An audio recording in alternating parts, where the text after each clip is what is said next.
Bonjour à tous, bienvenue sur une nouvelle vidéo de l'Académie. On continue notre série du Premier League Tour. Comme vous avez vu maintenant, on a fait beaucoup de vidéos dessus. Pour nous accompagner, pour nous parler de Newcastle aujourd'hui, je suis avec le frérot de French PL. Salut à toi. Salut la team, j'espère que tout le monde va bien. Ça va. Et toi, j'espère que ça va? Ouais, bah là on commence à... Bon, je suis comme vous, hein, moi je tourne à plein régime en ce moment, là ça envoie pas mal de vidéos, donc pas de repos pour nous. Hein. Ouais, nickel. Bah ouais.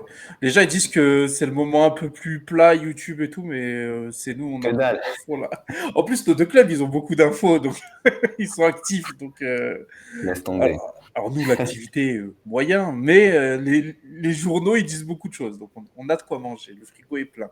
Euh, voilà. Donc le Premier League Tour, vous connaissez, ça fait un petit moment maintenant. Je vous le rappelle en 2 mots. On fait une vidéo sur chaque club de Première Ligue. On essaye de sortir la dernière vidéo la veille du démarrage de la Première Ligue. Du coup, aujourd'hui, on est sur Newcastle. Alors French PL n'est pas un supporter de Newcastle. C'est la seule fois là pour le Premier League Tour où c'est pas un supporter d'un club qui nous a pas, mais c'est un gros connaisseur puisqu'il a une chaîne YouTube qui parle de Première Ligue, qui parle du top 6, qui parle de Newcastle. Il a toute sa légitimité à le faire, sinon on ne l'aurait pas invité. On a préféré faire des vidéos tout seul que d'inviter des mecs qui ne connaissaient pas. Donc voilà, faites-nous confiance si on vous dit que pour French PL, ça va le faire. Et ben voilà, est-ce que tu veux nous parler vite fait de ta chaîne YouTube? Ouais, bah de toute façon, tous ceux qui kiffent la PL, rendez-vous sur ma chaîne. On aborde en priorité le Big Six parce que bah, c'est ce qui intéresse le plus entre guillemets. Mais là, je prépare une vidéo qui va arriver très très rapidement sur justement les équipes cette saison qui vont pouvoir concurrencer le Big Six. Donc c'est un peu dans le thème. On parlera de Newcastle évidemment, mais aussi de Villa, Brighton et West Ham. Donc des équipes qui font des recrutements de zinzin. Donc voilà. Mais fans de PL, vous êtes les bienvenus. Voilà. Donc, c'est rendez-vous sur la chaîne de French PL. Vous avez le lien dans la description, bien évidemment.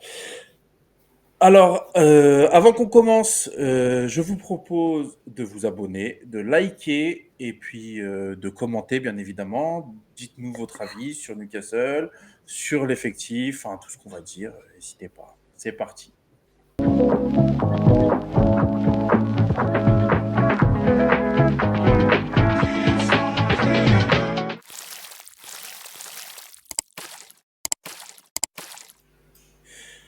Donc, commençons avec les traditionnelles questions et on commence comme sur toutes les autres vidéos qu'on a fait sur le Premier League Tour par la saison dernière. Alors, dis-nous à quoi ressemblait la saison dernière de Newcastle en termes de résultats, de jeu, de feeling des supporters et de ceux qui ont suivi le club. Ça ressemblait à quoi?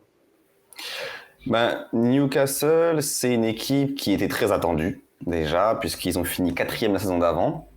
Donc ils sont qualifiés pour la Ligue des Champions, comme on l'a vu. Donc très attendu. Et c'est vrai que c'était une saison plutôt compliquée parce que comme en fait ils vont être confrontés au même problème, ils ont été confrontés au même problème qu'aura Villa cette saison. C'est avec un effectif qui n'a pas trop joué la Coupe d'Europe jusque-là. Est-ce que tu vas pouvoir assumer un calendrier Première Ligue avec la Coupe d'Europe? La réponse pour Newcastle, ça a été très compliqué, puisque même s'ils ont fait des belles prestations en Ligue des Champions, et pour moi, ils se sont fait voler le match du PSG, ils auraient dû passer, tu vois ce que je veux dire, avec le pénalty de Mbappé à la dernière minute, là. Franchement, ils ont eu des blessés qui ont rendu la tâche beaucoup trop difficile. L'effectif n'était pas taillé en fait pour jouer sur tous les tableaux et continuer de performant. Surtout que Newcastle, c'est une équipe qui joue avec beaucoup d'intensité. La force de Newcastle, c'est pas une équipe qui va jouer avec 55-60% de possession, qui vont te faire du tiki-taka, du jeu haut sur le terrain. C'est pas du tout Newcastle. Newcastle, ils sont pas dérangés de laisser le ballon à l'adversaire. Gros pressing, gros contre-pressing, beaucoup d'intensité, ça joue en transition, ça c'est Newcastle. C'est hyper chiant à jouer et quand tu mets beaucoup d'intensité dans ton jeu et que c'est vraiment l'axe principal de ton jeu et que tu commences à accumuler beaucoup de fatigue, et que tu commences à avoir des joueurs majeurs qui sont blessés et que du coup tu as beaucoup de compétitions à jouer, bah ça l'a pas fait. Ça l'a pas fait, ça commence à être très compliqué pour Newcastle. Je me rappelle, il y a eu une longue période dans la saison où il y avait le même 11, mais semaine après semaine, le même 11 parce qu'ils n'avaient pas le choix. Parce qu'ils n'avaient pas le choix en fait. Donc ils ont beaucoup été fatigués, je pense, cette saison. Malgré ça, je trouve que ce qu'on a vu la saison d'avant de très très bien chez eux, je trouve qu'on l'a pas perdu. C'est-à-dire que malgré tout, on est sur une équipe qui est donc se crée beaucoup d'occasions, beaucoup de frappes, beaucoup de tirs. Cette saison, ils ont encore marqué 85 buts. 85 buts, c'est seulement un de moins que Liverpool. Mm. Tu vois ce que je veux dire? Donc c'est quand même Pour une une équipe qui a... équipe pas forcément portée à fond sur l'offensif, c'est quand même une équipe qui réussit à marquer, quoi. Ouais, c'est ça. En fait, on pourrait croire qu'ils ont fait une saison un peu ratée parce qu'ils n'ont pas répondu aux attentes. Mais en soi, ils ont fini septième à seulement 8 points de la Ligue des Champions, donc d'Aston Villa. Seulement 8 points. Et comme je t'ai dit, ils ont mis que un but de moins que Liverpool. Donc ils doivent être quatrième ou cinquième meilleure attaque de PL. Donc ça reste incroyable. Par contre, oui, la défense a pris cher. T'as Botman qui s'est blessé. Botman qui a été monstrueux la saison précédente. Donc ça a fait beaucoup de mal. Et d'ailleurs, il y a des rumeurs d'un défenseur central qui devrait arriver, on en parlera en fin de vidéo. Mais non, voilà, tout ça pour dire que pour moi, ce qui a fait que c'était très compliqué pour Newcastle, c'est l'effectif qui n'était pas taillé pour jouer sur toutes les compétitions, encore moins avec les blessures. Les blessures ont fait que tu as dû mettre le même 11 beaucoup de fois et ton axe de jeu principal, c'est l'intensité, donc tu avais beaucoup moins d'intensité. Et malgré ça, que c'était compliqué, il y a eu beaucoup de trucs compliqués, ils sont restés très forts à domicile. St. James Park reste une forteresse. Malgré tout, ils ont perdu cette saison à St. James Park, mais ça reste très compliqué d'aller les battre là-bas. Donc, il y a clairement des circonstances atténuantes pour moi. Tu parles des blessures, mais on peut même parler des absences, parce qu'il n'y a pas que des blessures de gars qui n'ont pas été là. Ils ont fait un gros pari, entre guillemets, même si c'est un joueur, moi je pense, une valeur assez sûre, avec Tonali, qui n'a pas pu jouer parce qu'il a été suspendu toute la saison. Et ça aussi, ça a dû leur faire mal. Tu poses, je crois, 80 patates dessus, un truc comme ça. 70, je crois. Ouais, voilà, entre 60 et 80 dessus. C'est un joueur qui était censé quand même apporter dans le jeu, qui était censé être une pièce maîtresse pour Idio sur cette saison. Et finalement, il n'a pas pu jouer du tout. En plus des blessures, évidemment, C'est il ça. n'a pas été aidé. Et du coup, comme tu dis, il finit septième.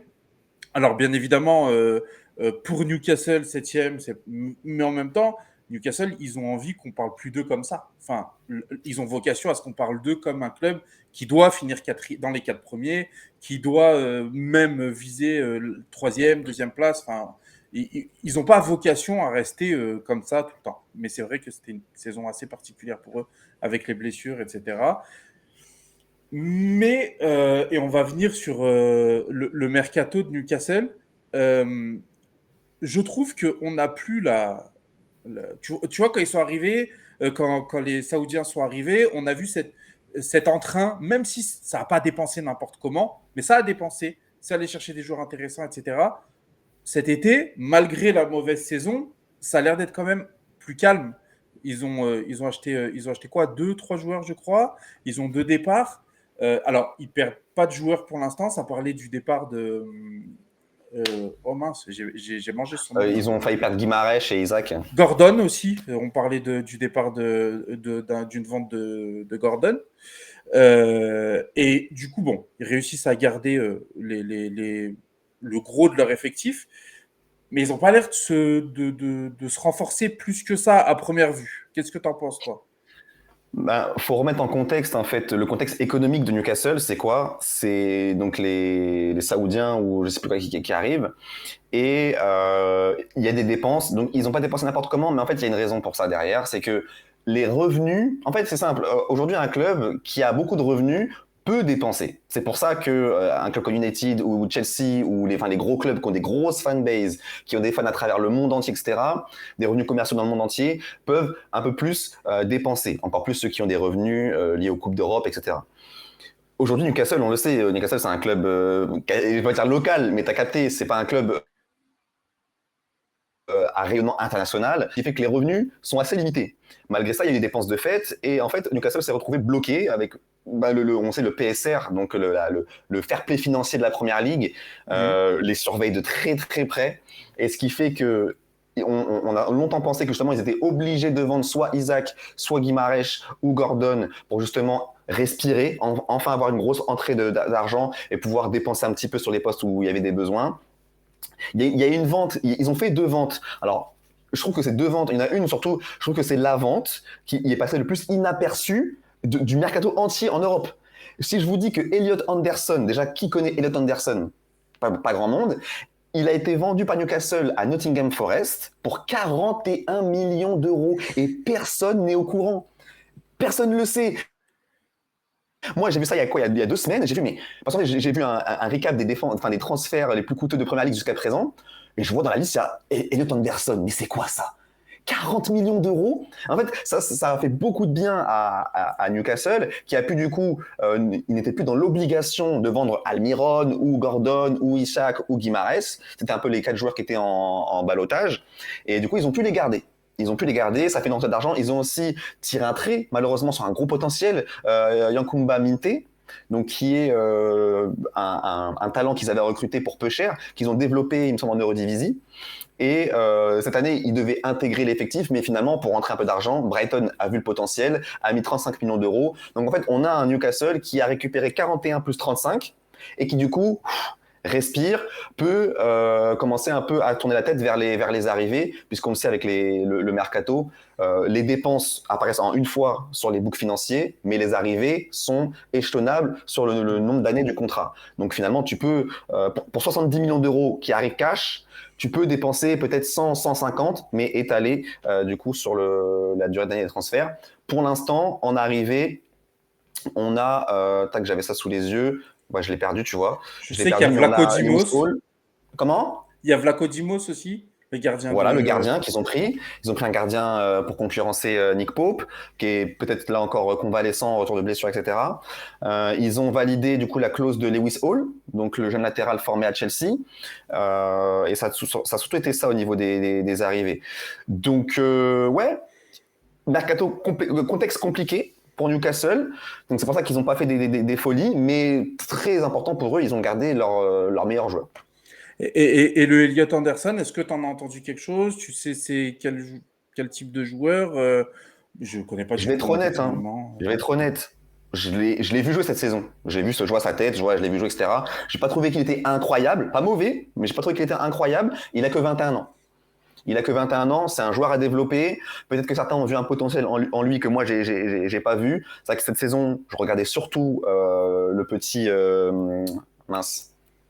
Miley, le petit Miley, donc qui est en fait le joueur d'académie de Newcastle qui a grandement bénéficié de la suspension de Tonali, puisque c'est lui qui a eu le temps de jeu, qui a récupéré le temps de jeu de Tonali au milieu de terrain.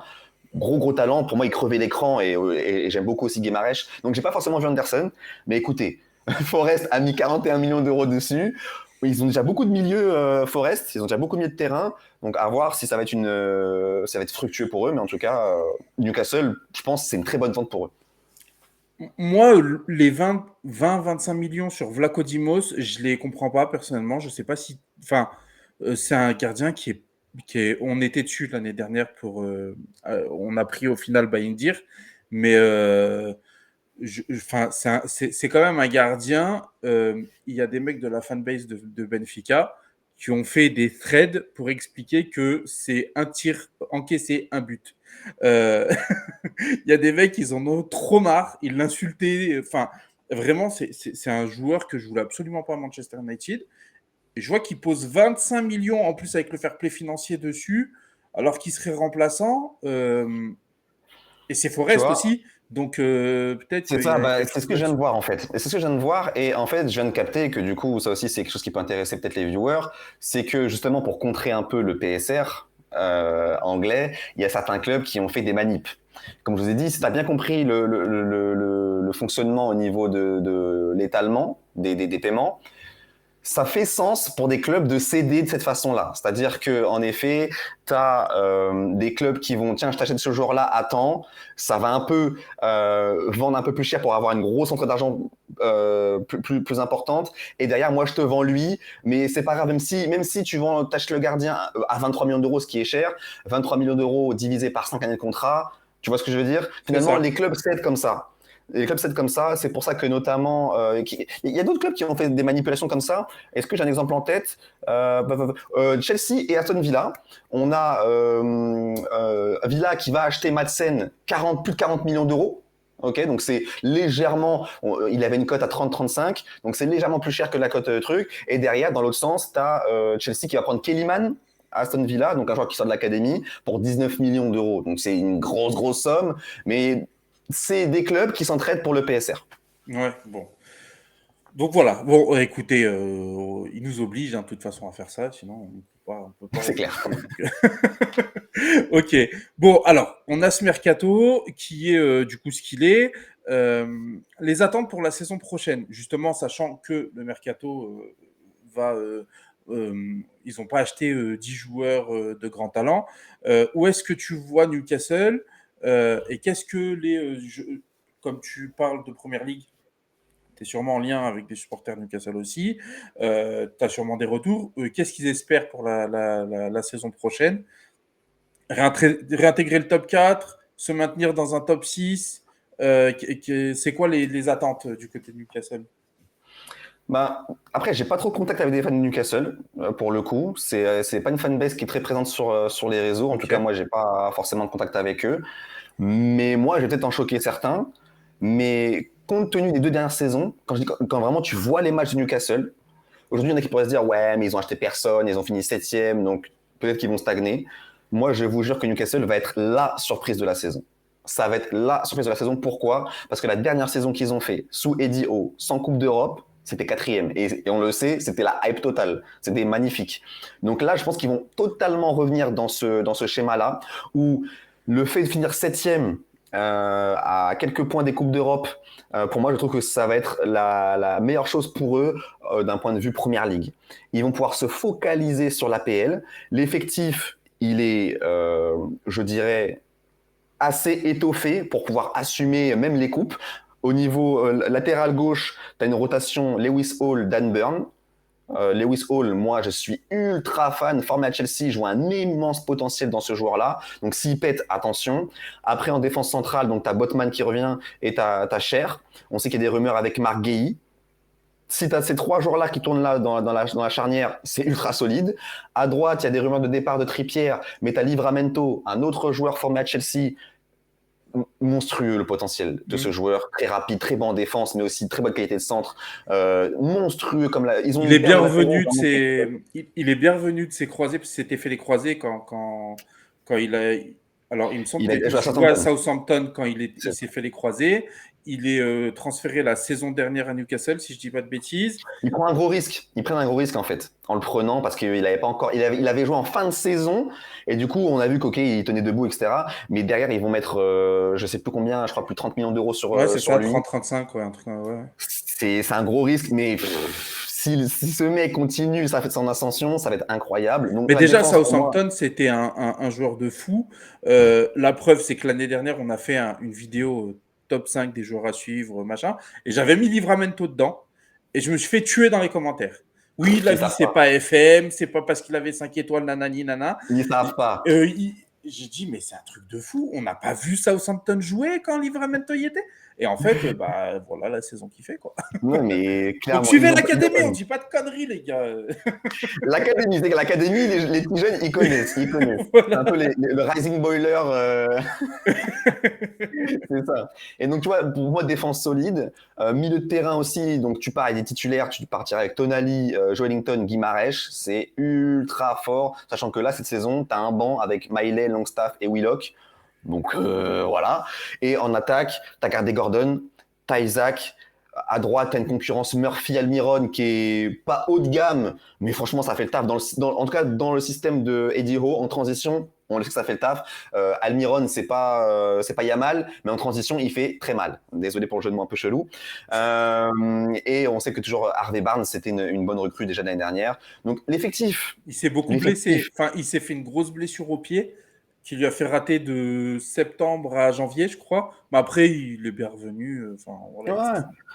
Non, non, t'as des. Moi, je pense que le fait qu'ils jouent pas Coupe d'Europe vont faire qu'ils vont revenir au niveau qu'on a connu d'eux. Et je pense que ça va être une équipe déjà imprenable à domicile. Et je les vois fort top 5. On est sur une PL qui est ultra compétitive, hein, mais je les Ok. vois fort, fort, fort top 5. Ok. Et du coup, un mot pour leur coach, Edio, que, enfin, moi personnellement, j'adore. Qu'est-ce que toi, t'en penses? Tu penses que c'est l'homme qu'il faut à Newcastle? Que ce qu'il a montré là depuis 2 saisons? C'est 2 saisons? Trois? Trois C'est saisons? ça. C'est Euh, deux, ouais, deux demi, ouais. ouais. Qu'est-ce que tu penses, toi, de leur coach? Ben pareil, je suis assez fan. Je suis assez fan. De toute façon, il prend Newcastle en fin fond du classement, il les emmène tout en haut, donc déjà voilà. Euh, pas tout en haut, mais t'as capté. Et non, bah, j'aime bien le principe de jeu, ça fonctionne. En fait, on est sur un paysage Klopp-Liverpool. Pourquoi je dis ça? C'est-à-dire que la philosophie, le coach, le caractère, le charisme, le truc, ça colle avec Newcastle. Comme Klopp collé avec Liverpool. Pour moi, Eddie Howe, on est sur un coach qui peut rester des années à Newcastle. Cette année, même si c'était un peu shaky, tu vois qu'il n'y a pas trop eu de remise en question du coach. Je pense qu'ils ont l'air de savoir qu'ils ont le bon coach et qu'il y avait des circonstances atténuantes cette saison qui ont fait que. Je pense que c'est un coach qui est en place à Newcastle. Les supporters l'adorent. Les supporters Hmm, l'adorent à St. James Park. normal. Il fait totalement partie de cette identité dure, énergétique, etc. Donc, pour moi, Newcastle Eddie Howe, c'est le mariage parfait. Dernier petit sujet. Si tu me choisis deux, trois joueurs à suivre à Newcastle cette saison, si tu me sélectionnes deux, trois noms, ce serait qui pour toi? Je vais pas forcément être très original. Déjà pour moi, la perte de latéraux, Hall, Livramento. Voilà, je suis fan de Chelsea, les gens savent, etc. Donc après, c'est aussi parce que c'est des joueurs que je connais bien et qui aujourd'hui n'ont pas encore explosé. Et il y a certaines personnes, donc c'est pas encore dans le radar de tout le monde. Mais si cette saison ils se blessent pas, vraiment, s'ils ne se blessent pas, pour moi, ils vont avoir l'évolution qu'ils doivent avoir, et donc les deux vont être titulaires. Trippier, il y a des rumeurs de départ, hein. C'est pas encore fait, mais il y a des rumeurs de départ. Donc pour Livramento, c'est difficile parce qu'il a quand même un joueur voilà, devant lui. Mais si Trippier part, pour encore une fois, comme on l'a dit, faire du bien au compte de Newcastle, et qu'il lui donne la responsabilité de jouer en tant que titulaire, Hall et Livramento vont exploser. Mhm. Et en troisième joueur, je dirais forcément Miley, qui va avoir moins de temps de jeu cette saison, mais je trouve que c'est tant mieux en fait, parce qu'il aura tant de jeu qu'il doit avoir pour bien se développer. Le petit a que 17 ans, enfin cette saison il avait 17 ans. Ouais. Et il y a des matchs qu'il a enchaîné Ligue des Champions, c'est un truc de fou. Donc tu peux cramer un joueur quand tu fais ça. Là, il n'est pas censé être dans le 11, donc tu as Tonali, Guimaraes, Wellington qui vont être dans le milieu de terrain. Du coup, il va avoir le temps de jeu qu'il doit avoir pour se développer. Et je trouve que c'est parfait. Donc Hall, Livramento, Miley, trois joueurs, mais avec un potentiel juste hallucinant. Ok. Bon, et ben voilà. Comme ça, vous avez tout ce qu'il faut pour suivre Newcastle cette saison, grâce à French PL. Merci beaucoup. Avec plaisir. Est-ce que tu veux nous parler, nous dire quelque chose avant qu'on finisse? Parce que je pense qu'on a été assez complet sur Newcastle. Ouais, carrément. Bah écoutez, déjà, on a fait une vidéo avec Mehdi aussi. On a fait le bilan de la pré-saison de United. Donc ça, clairement, c'est pour les fans de United, faut aller la voir, c'est un must. On a bien fait le tour. Et si vous voyez ça avant le Community Shield, ça vous mettra dans l'ambiance. Et puis nous, écoutez, on va continuer à balancer nos contenus. Le PL Tour continue. Moi, je vais continuer mes vidéos. Vous allez voir, il y a vraiment pas mal de contenus qui vont arriver très très lourds. Donc non, non, les fans de PL, on va bien manger. Il y a beaucoup de concepts sympas qui vont arriver aussi. Donc n'oubliez pas de vous abonner pour ne pas les rater. C'est très important. Voilà. Bah super. En tout cas, voilà, nous on a normalement l'avant-match qui est sorti parce que ça va sortir samedi. Donc vendredi, on aura envoyé l'avant-match. Mais vous aurez le débrief évidemment de la finale du Community Shield qu'on va jouer contre City. Donc gros match. Forcément, le débrief va venir parce que qu'on perde, qu'on gagne, c'est le premier match de la saison. Il va y avoir beaucoup de choses à dire. Donc C'est n'hésitez ça. pas à vous abonner. Tu vas sûrement en parler toi aussi, j'imagine. Donc, C'est pas sûr. Moi, ça dépend de mon temps. Si j'ai le temps, je ok. le ferai. Bon, voilà. Donc, nous, on va en parler dans tous les cas. Et C'est puis, ça. dans le doute, abonnez-vous au frérot, comme ça, vous saurez s'il en parle ou pas. Exact. Exact. Donc, voilà. Bah, merci à vous de nous avoir suivis. On se retrouve très vite pour la suite du PL Tour et pour le début des hostilités, du coup, des matchs. Et on se retrouve pour Chelsea, PL Tour Chelsea. Et voilà, et la prochaine vidéo du PL Tour sur la chaîne, ce sera Chelsea avec French PL. Donc à bientôt. Ciao. Salut.